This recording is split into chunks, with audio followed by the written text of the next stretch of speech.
नमस्ते प्यारे बच्चों, स्वागत है आपका अपनी चैनल कला वर्ग में। और आज हम पढ़ेंगे कक्षा 12 का अध्याय वैश्वीकरण। सबसे पहले परिचय पढ़ते हैं। पुस्तक के इस अंतिम अध्याय में हम वैश्वीकरण पर बात करेंगे। वैश्वीकरण की चर्चा इस पुस्तक के कई अध्यायों में और कई विषयों की पुस्तक में की गई है। हम शुरुआत वैश्वीकरण की अवधारणा के विश्लेषण और इसके कारणों की जांच से करेंगे। इसके बाद हम वैश्वीकरण के राजनीतिक, आर्थिक और सांस्कृतिक परिणामों की बात करेंगे। हमारी दिलचस्पी यह समझने में भी है कि वैश्वीकरण का भारत पर क्या प्रभाव पड़ा है और भारत वैश्वीकरण को कैसे प्रभावित कर रहा है।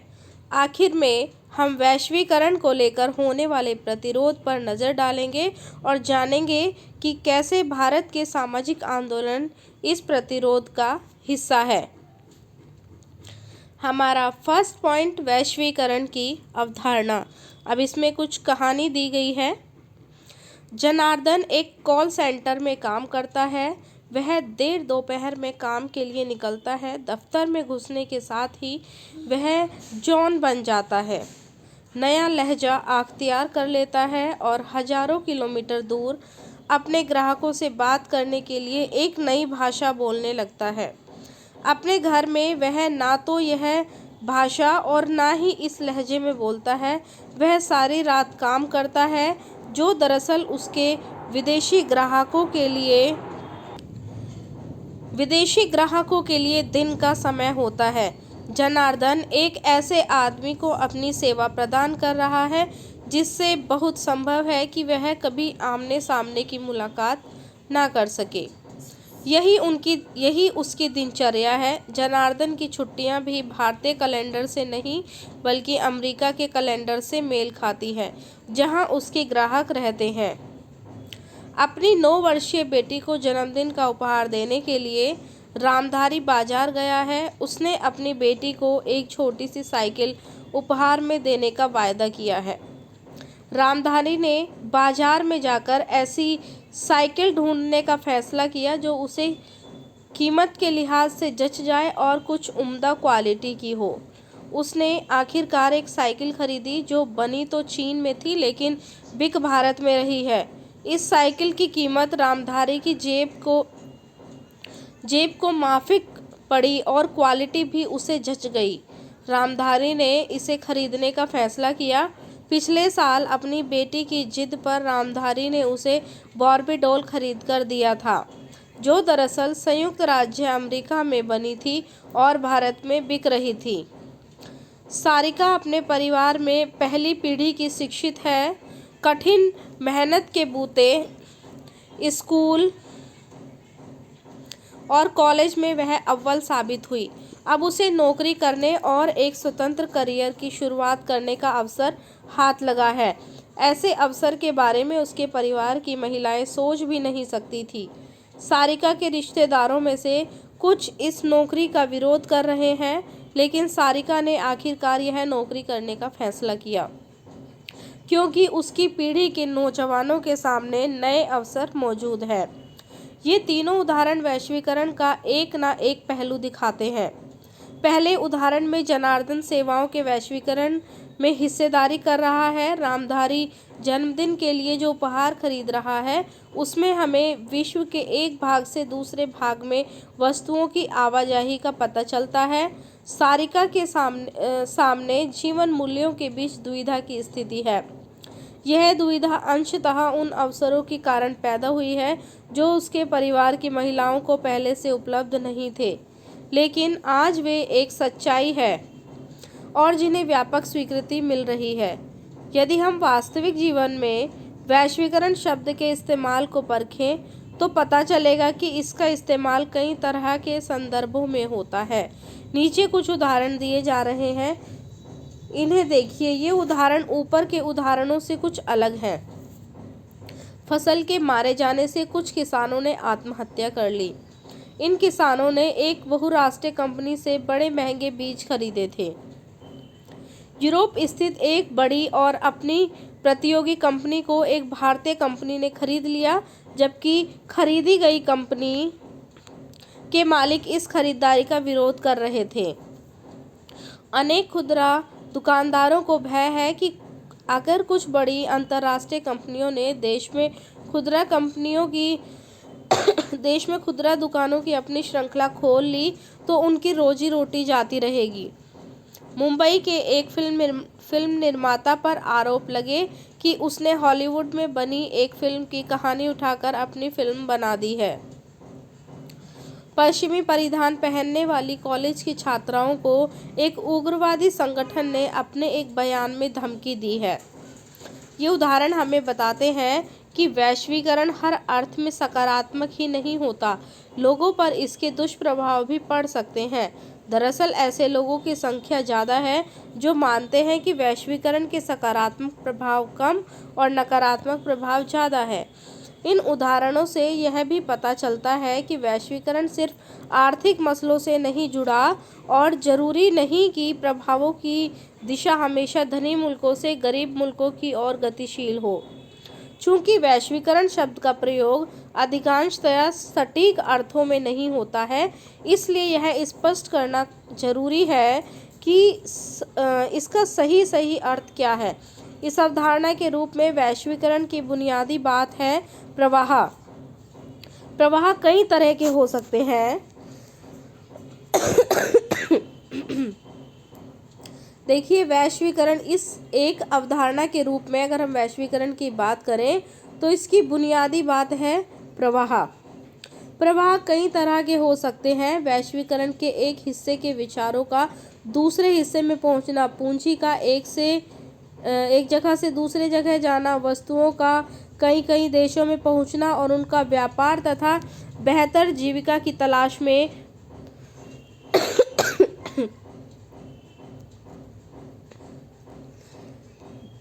में दुनिया के विभिन्न हिस्सों में लोगों की आवाजाही। यहाँ सबसे जरूरी बात है विश्वव्यापी पारस्परिक जुड़ाव।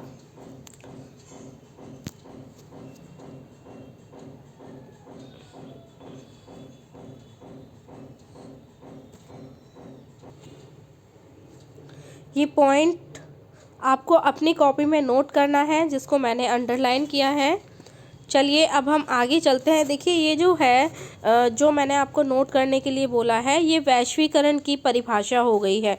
वैश्वीकरण का अगर हम बुनियादी या एक शब्द में बात करें, अर्थ होता है प्रवाह। और प्रवाह कई तरीके के हो सकते हैं। विचारों का, पूंजी का, वस्तुओं का, स्वयं मनुष्यों का एक स्थान से दूसरे स्थान पर या एक देश से दूसरे देश में जाना, ये वैश्वीकरण कहलाता है। तो ये आपको अपनी कॉपी में नोट डाउन करना है। चलिए आगे चलते हैं। यहाँ सबसे ज़रूरी बात है विश्वव्यापी पारस्परिक जुड़ाव, जो ऐसे प्रवाहों की निरंतरता से पैदा हुआ है और कायम भी है।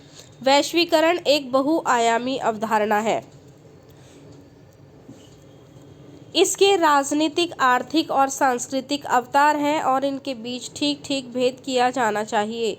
यह मान लेना गलत है कि वैश्वीकरण केवल आर्थिक परिघटना है। ये जो पॉइंट है, वैश्वीकरण एक बहुआयामी अवधारणा है, इसके राजनीतिक, आर्थिक और सांस्कृतिक अवतार हैं, ये आपको अपनी कॉपी में नोट डाउन करना है। और इनके बीच ठीक भेद किया जाना चाहिए। यह मान लेना गलत है कि वैश्वीकरण केवल आर्थिक परिघटना है।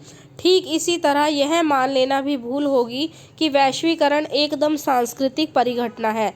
वैश्वीकरण का प्रभाव बड़ा विषम रहा है। यह कुछ समाजों को बाकियों की अपेक्षा और समाज के एक हिस्से को बाकी हिस्सों की अपेक्षा ज़्यादा प्रभावित कर रहा है। ऐसे में ज़रूरी हो जाता है कि विशिष्ट संदर्भों पर पर्याप्त ध्यान दिए बिना हम वैश्वीकरण के प्रभाव के बारे में सर्वसामान्य निष्कर्ष निकालने से परहेज करें। नेक्स्ट पॉइंट है वैश्वीकरण के कारण। क्या वजह है कि वैश्वीकरण को बढ़ावा दिया जाए या वैश्वीकरण किया जाए? चलिए स्टार्ट करते हैं। क्या है वैश्वीकरण की वजह? अगर वैश्वीकरण विचार, पूंजी, वस्तु और लोगों की आवाजाही से जुड़ी परिघटना है, तो शायद यह पूछना असंगत ना होगा कि यह इस परिघटना में क्या कुछ नई बात है। अगर इन चार तरह के प्रभावों की ही बात है तो फिर वैश्वीकरण मानव इतिहास के अधिकांश समय जारी रहा है। बहरहाल जो लोग तर्क देते हैं कि समकालीन वैश्वीकरण के साथ कुछ खास बात है, वे ध्यान दिलाते हैं कि नई बात है इन प्रवाहों की गति और इनके प्रसार का धरातल। ये दोनों बातें मौजूदा वैश्वीकरण को अनूठा बनाती है। वैश्वीकरण का एक मजबूत ऐतिहासिक आधार है, इसलिए जरूरी है कि हम इन प्रवाहों को इतिहास के संदर्भ में देखें। हालांकि वैश्वीकरण के लिए कोई एक कारक जिम्मेदार नहीं है, फिर भी प्रौद्योगिकी अपने आप में एक अपरिहार्य कारण साबित हुई है।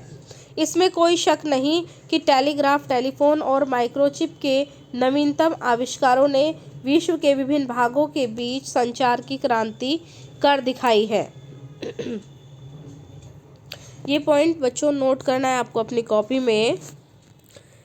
टेलीग्राफ, टेलीफोन और माइक्रोचिप के नवीनतम आविष्कारों ने विश्व के विभिन्न भागों के बीच संचार की क्रांति कर दिखाई है।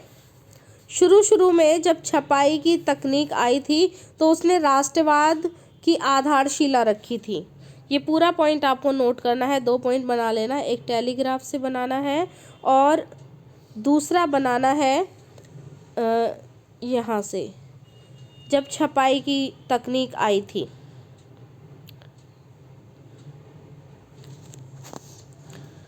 इस तरह आज हम यह अपेक्षा कर सकते हैं कि प्रौद्योगिकी का प्रभाव हमारे सोचने के तरीके पर पड़ेगा। हम अपने बारे में जिस ढंग से सोचते हैं और हम सामूहिक जीवन के बारे में जिस तर्ज पर सोचते हैं, प्रौद्योगिकी का उस पर असर पड़ेगा। विचार, पूंजी, वस्तुओं और लोगों की विश्व के विभिन्न भागों में आवाजाही की आसानी प्रौद्योगिकी में हुई तरक्की के कारण संभव हुई है। इन प्रवाहों की गति में अंतर हो सकता है।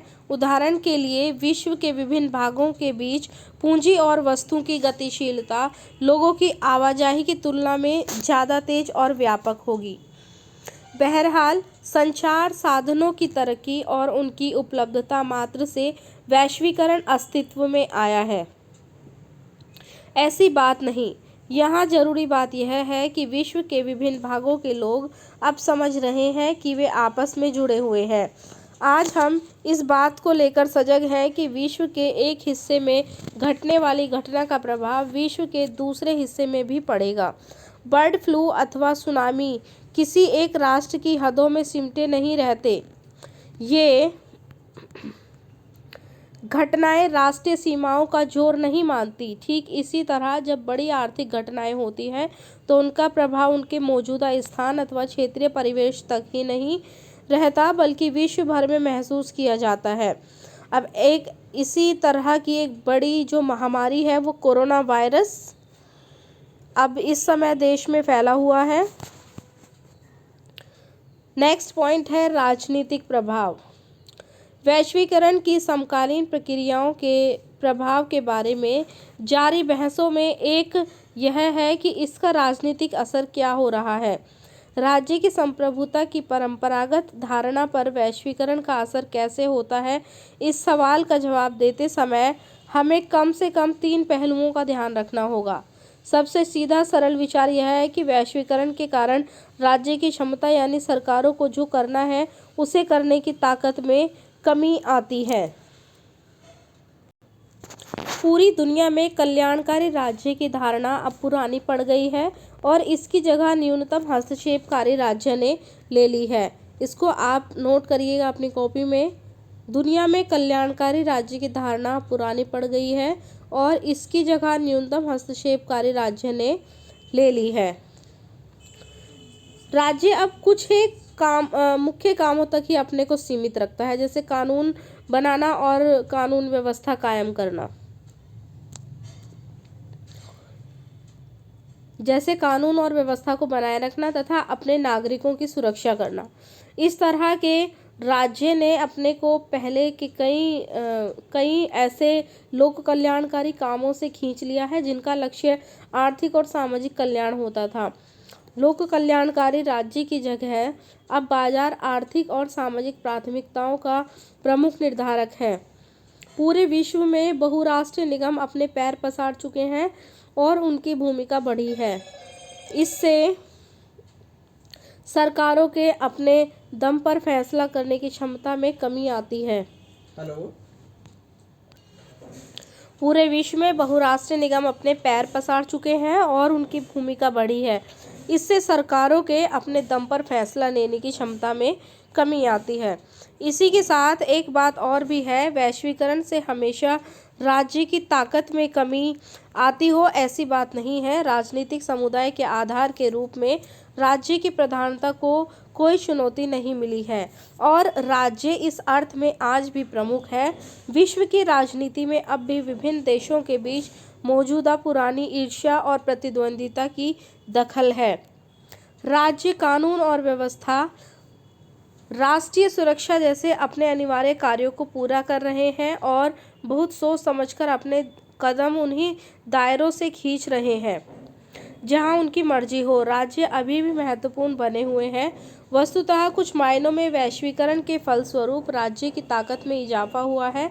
अब राज्य के हाथ में अत्याधुनिक प्रौद्योगिकी मौजूद है जिसके बूते राज्य अपने नागरिकों के बारे में सूचनाएं जुटा सकते हैं।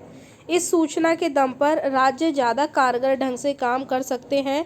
उनकी क्षमता बढ़ी है, कम नहीं हुई। इस प्रकार नई प्रौद्योगिकी के परिणाम स्वरूप राज्य अब पहले से ज़्यादा ताकतवर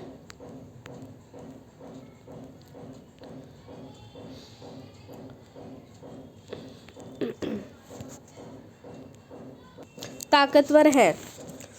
अगला जो पॉइंट है हमारा वो है आर्थिक वैश्वीकरण।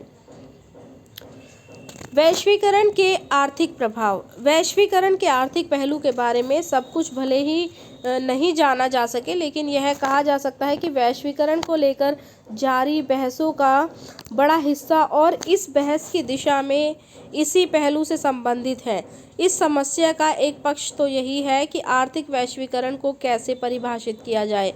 जैसे ही आर्थिक वैश्वीकरण का उल्लेख होता है, हमारा ध्यान अंतर्राष्ट्रीय मुद्रा कोष और विश्व व्यापार संगठन जैसी अंतर्राष्ट्रीय संस्थाओं तथा विश्व भर में आर्थिक नीतियों के निर्धारण में इनके द्वारा बनाई गई भूमिका पर जाता है। हालांकि वैश्वीकरण को इतने संकीर्ण नज़रिए से नहीं देखा जाना चाहिए। आर्थिक वैश्वीकरण में इन अंतर्राष्ट्रीय संस्थाओं के अलावा भी कई खिलाड़ी शामिल हैं। आर्थिक वैश्वीकरण को अधिक व्यापक नज़र से समझने के लिए हमें इससे होने वाले आर्थिक फ़ायदों के बंटवारे के अर्थ में सोचना चाहिए, यानी इस संदर्भ में कि किसे वैश्वीकरण से सबसे ज़्यादा फ़ायदा हुआ और किसे सबसे कम। यह भी देखने की ज़रूरत है कि वैश्वीकरण के कारण किसने नुकसान उठाया। अमूमन जिस प्रक्रिया को भारतीय वैश्वीकरण कहा जाता है उसमें दुनिया के विभिन्न देशों के बीच आर्थिक प्रवाह तेज हो जाता है। कुछ आर्थिक प्रवाह स्वेच्छा से होते हैं जबकि कुछ अंतर्राष्ट्रीय संस्थाओं और ताकतवर देशों द्वारा जबरन लादे जाते हैं।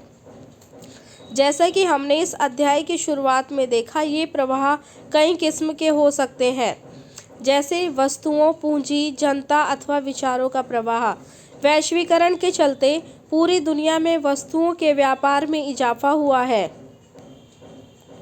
अलग अलग देश अपने यहाँ होने वाले आयात पर प्रतिबंध लगाते थे, लेकिन अब ये प्रतिबंध कम हो गए हैं। ठीक इसी तरह दुनिया भर में पूंजी की आवाजाही पर अब कहीं कम प्रतिबंध है। व्यवहारिक धरातल पर इसका अर्थ यह हुआ कि धनी देश के निवेशकर्ता अपना धन अपने देश की जगह कहीं और निवेश कर सकते हैं, खासकर विकासशील देशों में जहां उन्हें ज़्यादा मुनाफा होगा। वैश्वीकरण के चलते अब विचारों के सामने राष्ट्र की सीमाओं की बाधा नहीं रही, उनका प्रवाह आबाद हो उठा है। इंटरनेट और कंप्यूटर से जुड़ी सेवाओं का विस्तार इसका एक उदाहरण है। लेकिन वैश्वीकरण के कारण जिस सीमा तक वस्तुओं और पूंजी का प्रवाह बढ़ा है, उस सीमा तक लोगों की आवाजाही नहीं बढ़ सकी है। विकसित देश अपनी वीज़ा नीति के जरिए अपनी राष्ट्रीय सीमाओं को बड़ी सतर्कता से अवैध बनाए रखते हैं, ताकि दूसरे देशों के नागरिक विकसित देशों में आकर कहीं उनके नागरिकों के नौकरी धंधे ना हथिया लें।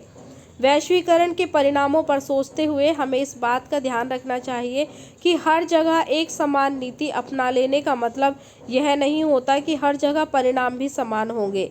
वैश्वीकरण के कारण दुनिया के अलग अलग हिस्सों में सरकारों ने एकसार आर्थिक नीतियों को अपनाया है, लेकिन विश्व के विभिन्न भागों में इसके परिणाम बहुत अलग अलग हुए हैं। यहाँ भी हमें सर्वसामान्य निष्कर्ष निकालने के बजाय संदर्भ विशेष पर ध्यान देना होगा। आर्थिक वैश्वीकरण के कारण पूरे विश्व में जनमत बड़ी गहराई से बंट गया है। आर्थिक वैश्वीकरण के कारण सरकारें कुछ जिम्मेदारियों से अपने हाथ खींच रही है और इससे सामाजिक न्याय से सरोकार रखने वाले लोग चिंतित हैं। इनका कहना है कि आर्थिक वैश्वीकरण से आबादी से एक बड़े छोटे तबके को फायदा होगा, जबकि नौकरी और जन कल्याण, शिक्षा, स्वास्थ्य, साफ सफाई की सुविधा आदि के लिए सरकार पर आश्रित रहने वाले लोग बदहाल हो जाएंगे।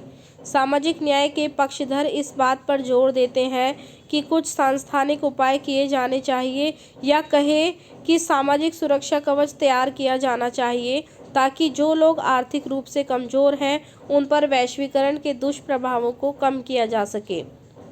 दुनिया के अनेक आंदोलनों की मान्यता है कि सामाजिक सुरक्षा कवच की बात अव्यावहारिक है और इतना भर उपाय पर्याप्त नहीं होगा। ऐसे आंदोलनों ने बलपूर्वक किए जा रहे वैश्वीकरण को रोकने की आवाज़ लगाई है, क्योंकि इससे गरीब देश आर्थिक रूप से बर्बादी की कगार पर पहुंच जाएंगे। खासकर इन देशों के गरीब लोग एकदम बदहाल हो जाएंगे। कुछ अर्थशास्त्रियों ने आर्थिक वैश्वीकरण को विश्व का पुनः उपनिवेशीकरण भी कहा है। ऐसा इसलिए हुआ है क्योंकि जो पश्चिम के बड़े बड़े देश हैं, विकसित देश हैं, उनकी जो मल्टीनेशनल कंपनीज हैं वो विभिन्न देशों में जाकर के दोबारा से वहाँ के लोगों को जो रोजगार दे रही है और वहाँ के जो लोग हैं उनसे सस्ते दामों पर, उनसे सस्ते श्रम पर काम करवा रही है। तो ये कहीं ना कहीं ऐसा कहा जा सकता है कि दोबारा से आर्थिक वैश्वीकरण के द्वारा पुनः उपनिवेशीकरण की स्थिति उत्पन्न होती जा रही है। आर्थिक वैश्वीकरण की प्रक्रियाओं के समर्थकों का तर्क है कि इससे समृद्धि बढ़ती है और खुलेपन के कारण ज़्यादा से ज़्यादा आबादी की खुशहाली बढ़ती है। व्यापार की बढ़ती से हर देश को अपना बेहतर कर लगाने का मौका मिलता है। इससे पूरी दुनिया को फायदा होगा। इन लोगों का कहना है कि आर्थिक वैश्वीकरण अपरिहार्य है और इतिहास की धारा को अवरुद्ध करना कोई बुद्धिमानी नहीं। वैश्वीकरण के मध्य मार्गी समर्थकों का कहना है कि वैश्वीकरण ने चुनौतियां पेश की है और सजग सचेत होकर पूरी बुद्धिमत्ता से इसका सामना किया जाना चाहिए। बहरहाल इस बात से इनकार नहीं किया जा सकता है कि पारस्परिक निर्भरता की रफ्तार अब तेज हो चली है। वैश्वीकरण के फलस्वरूप विश्व के विभिन्न भागों में सरकार, व्यवसाय तथा लोगों के बीच जुड़ाव बढ़ रहा है। नेक्स्ट पॉइंट है सांस्कृतिक प्रभाव। वैश्वीकरण के परिणाम सिर्फ आर्थिक और राजनीतिक दायरों में ही नज़र नहीं आते हैं। हम घर में बैठे तब भी इसकी चपेट में होते हैं। हम जो कुछ खाते पीते, पहनते हैं अथवा सोचते हैं, सब पर इसका असर नज़र आता है। हम जिन बातों को अपनी पसंद कहते हैं वे बातें भी वैश्वीकरण के असर में तय होती है। वैश्वीकरण के सांस्कृतिक प्रभावों को देखते हुए इस भय को बल मिला है कि यह प्रक्रिया विश्व की संस्कृतियों को खतरा पहुंचाएगी। वैश्वीकरण से यह होता है क्योंकि वैश्वीकरण सांस्कृतिक समरूपता ले आता है।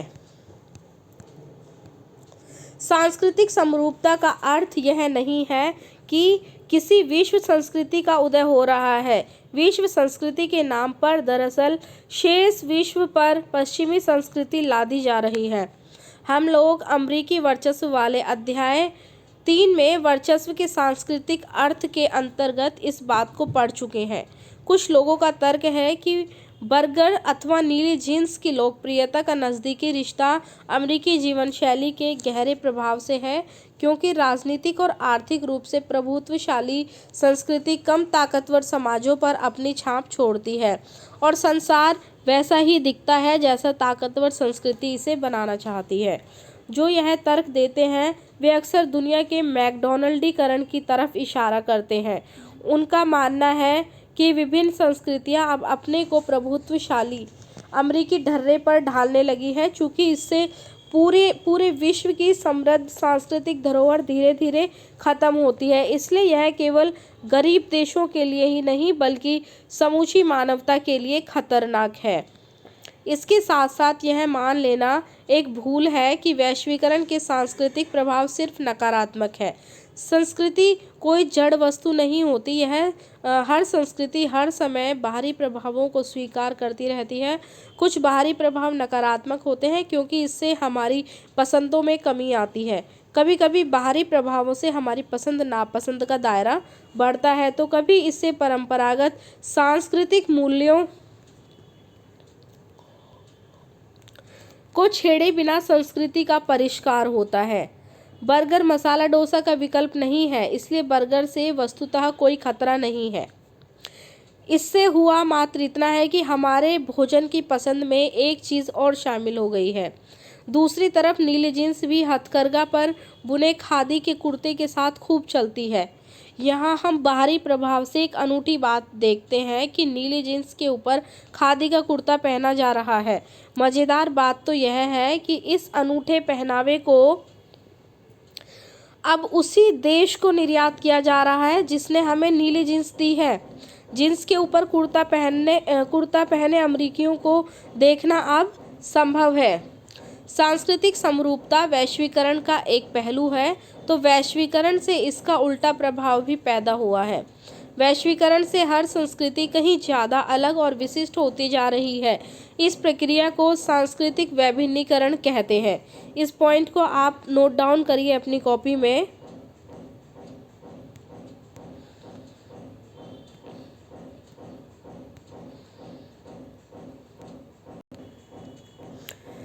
पॉइंट नोट करना है आपको। वैश्वीकरण से हर संस्कृति कहीं ज़्यादा अलग और विशिष्ट होती जा रही है। इस प्रक्रिया को सांस्कृतिक वैभिन्नीकरण कहते हैं। मतलब विभिन्न जो संस्कृतियां हैं, अलग अलग संस्कृति वो एक साथ जुड़ रही है। इसका मतलब यह नहीं है कि संस्कृतियों के मेलजोल से उनकी ताकत का सवाल गौण है, मतलब उनकी जो ताकत है वो कम होती जा रही है, इसका ये मतलब बिल्कुल भी नहीं है। परंतु इस बात पर भी ध्यान देना चाहिए कि सांस्कृतिक प्रभाव एक तरफा नहीं होता। नेक्स्ट पॉइंट है भारत और वैश्वीकरण। हमने पहले इशारा किया था कि दुनिया के विभिन्न भागों में वैश्वीकरण इतिहास की विभिन्न कलाविधियों में पहले भी हो चुका है। पूंजी, वस्तु, विचार और लोगों की आवाजाही का भारतीय इतिहास कई सदियों का है। औपनिवेशिक दौर में ब्रिटेन के साम्राज्यवादी मंसूबों के परिणाम स्वरूप भारत आधारभूत वस्तुओं और कच्चे माल का निर्यातक तथा बने बनाए सामानों का आयातक देश था। आज़ादी हासिल करने के बाद ब्रिटेन के साथ अपने इन अनुभवों से सबक लेते हुए हमने फैसला किया कि दूसरे पर निर्भर रहने के बजाय खुद सामान बनाया जाए। हमने यह भी फैसला किया कि दूसरे देशों को निर्यात की अनुमति नहीं होगी, ताकि हमारे अपने उत्पादक चीज़ों को बनाना सीख सकें। इस संरक्षणवाद से कुछ नई दिक्कतें पैदा हुई है। कुछ क्षेत्रों में तरक्की हुई तो कुछ जरूरी क्षेत्रों जैसे स्वास्थ्य, आवास और प्राथमिक शिक्षा पर उतना ध्यान नहीं दिया गया जितने के वे हकदार थे। भारत में आर्थिक वृद्धि की दर धीमी रही। 1991 में वित्तीय संकट से उबरने और आर्थिक वृद्धि की ऊंची दर हासिल करने की इच्छा से भारत में आर्थिक सुधारों की योजना शुरू हुई। इसके अंतर्गत विभिन्न क्षेत्रों पर आयात बाधाएं हटाई गई। इन क्षेत्रों में व्यापार और विदेशी निवेश भी शामिल थे। यह कहना जल्दबाजी होगी कि भारत के लिए यह सब कितना अच्छा साबित हुआ है, क्योंकि अंतिम कसौटी ऊंची वृद्धि दर नहीं बल्कि इस बात को सुनिश्चित करना है कि आर्थिक बढ़वार के फायदों में सबका साझा हो, ताकि हर कोई खुशहाल बने। नेक्स्ट पॉइंट है वैश्वीकरण का प्रतिरोध। हम देख चुके हैं कि वैश्वीकरण बड़ा बहस तलब मुद्दा है और पूरी दुनिया में इसकी आलोचना हो रही है। वैश्वीकरण के आलोचक कई तर्क देते हैं। वामपंथी राजनीतिक रुझान रखने वालों का तर्क है कि मौजूदा वैश्वीकरण विश्वव्यापी पूंजीवाद की एक खास अवस्था है, जो धनिकों को और ज़्यादा धनी और गरीब को और ज़्यादा गरीब बनाती है। राज्य के कमज़ोर होने से गरीबों के हित की रक्षा करने की उसकी क्षमता में कमी आती है। वैश्वीकरण के दक्षिणपंथी आलोचक इसके राजनीतिक, आर्थिक और सांस्कृतिक प्रभावों को लेकर चिंतित हैं। राजनीतिक अर्थों में उन्हें राज्य के कमज़ोर होने की चिंता है। वे चाहते हैं कि कम से कम कुछ क्षेत्रों में आर्थिक आत्मनिर्भरता और संरक्षणवाद का दौर फिर कायम हो। सांस्कृतिक संदर्भ में इनकी चिंता है कि परंपरागत संस्कृति की हानि होगी और लोग अपने सदियों पुराने जीवन मूल्यों तथा तौर तरीकों से हाथ धो देंगे। यहाँ हम गौर करें कि वैश्वीकरण विरोधी आंदोलन भी विश्वव्यापी नेटवर्क में भागीदारी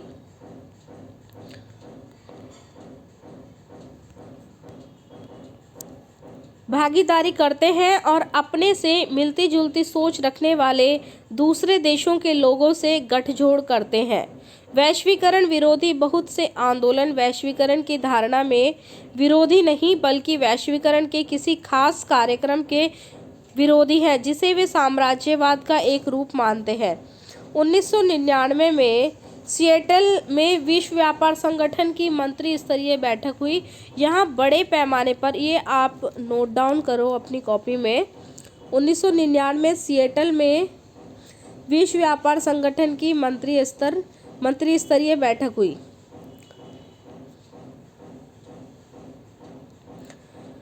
यहाँ बड़े पैमाने पर विरोध प्रदर्शन हुए। आर्थिक रूप से ताकतवर देशों द्वारा व्यापार के अनुचित तौर तरीकों के अपनाने के विरोध में ये प्रदर्शन हुए थे। विरोधियों का तर्क था कि उदीयमान वैश्विक आर्थिक व्यवस्था में विकासशील देशों के हितों को समुचित महत्व नहीं दिया गया है। नव उदारवादी वैश्वीकरण के विरोध का एक विश्वव्यापी मंच वर्ल्ड सोशल फोरम है, WSF। ये भी आपको अपनी कॉपी में नोट डाउन करना है। WSF का विस्तृत रूप वर्ल्ड सोशल फोरम, ये लिखना है आपको अपनी कॉपी में। इस मंच के तहत मानवाधिकार कार्यकर्ता, पर्यावरणवादी, मजदूर, युवा और महिला कार्यकर्ता एकजुट होकर नव उदारवादी वैश्वीकरण का विरोध करते हैं। ये भी आपको अपनी कॉपी में नोट डाउन करना है कि वर्ल्ड सोशल फोरम के तहत मानवाधिकार कार्यकर्ता, पर्यावरणवादी, मजदूर, युवा और महिला कार्यकर्ता एकजुट होकर नव उदारवादी वैश्वीकरण का विरोध करते हैं।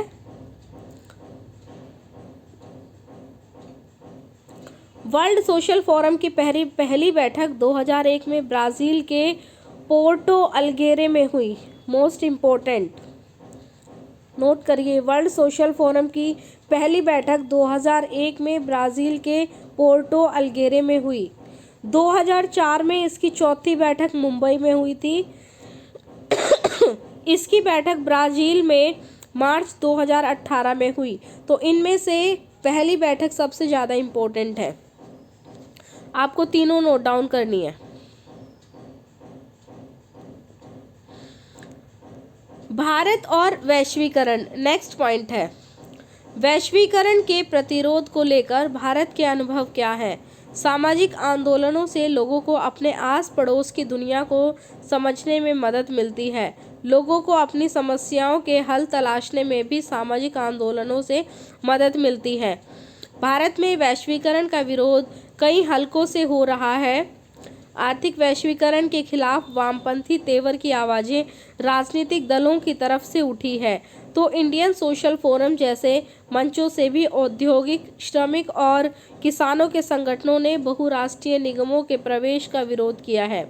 कुछ वनस्पतियों मसलन नीम को अमेरिकी और यूरोपियन फर्मों ने पेटेंट करने के प्रयास किए हैं, इसका भी कड़ा विरोध हुआ है। वैश्वीकरण का विरोध राजनीति के दक्षिणपंथी खेमे से भी हुआ है। यह खेमा विभिन्न सांस्कृतिक प्रभावों का विरोध कर रहा है, जिसमें केबल नेटवर्क के जरिए उपलब्ध कराए जा रहे विदेशी टीवी चैनलों से लेकर वैलेंटाइन डे मनाने तक तथा स्कूल कॉलेज के छात्र छात्राओं की पश्चिमी पोशाक के लिए बढ़ती अभिरुचि का विरोध शामिल है। ये हमारा वैश्वीकरण चैप्टर कंप्लीट होता है।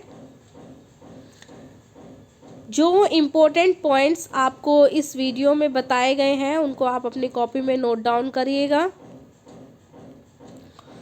और अपने नेक्स्ट वीडियो में हम आपसे मिलते हैं। तब तक के लिए थैंक यू।